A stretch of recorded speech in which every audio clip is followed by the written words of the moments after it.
اعوذ باللہ من الشیطان الرجیم، بسم اللہ الرحمن الرحیم۔ السلام علیکم رحمۃ اللہ وبرکاتہ۔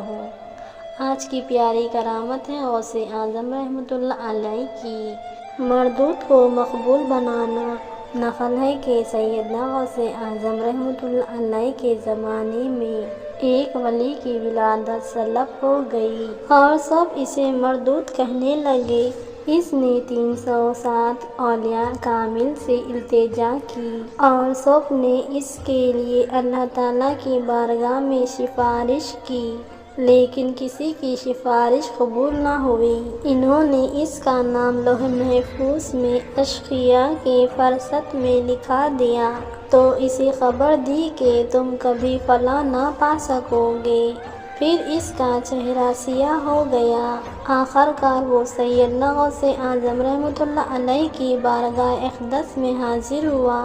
آپ نے فرمایا، اگر تو مردود ہو گیا ہے تو میں خدائے بزرگ کے اذن سے مقبول بنا سکتا ہوں۔ پھر آپ نے اس کے لیے دعا کی۔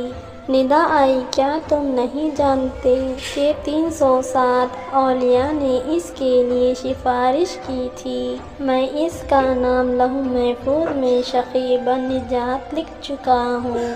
سیدنا غوث اعظم رحمۃ اللہ علیہ نے عرض کیا، الہی تو مردود کو مقبول اور مقبول کو مردود بنانے پر قادر ہے۔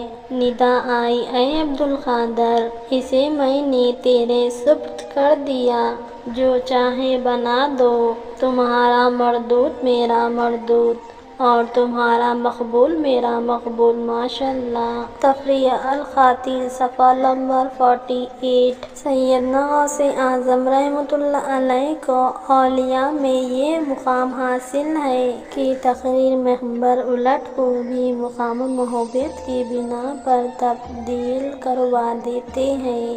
اس کی تشریح گزشتہ کرامتوں میں تفصیل کے ساتھ گزر چکی ہے، وہاں ملاحظہ فرمائیں۔ امید کرتی ہوں آج کا یہ ہمارا پیارا سا واقعہ آپ کو پسند آیا ہے تو ہماری ویڈیو کو لائک، ہمارے چینل کو سبسکرائب کرنا مت بھولنا۔ اب مجھے اجازت دیجیے، اللہ حافظ۔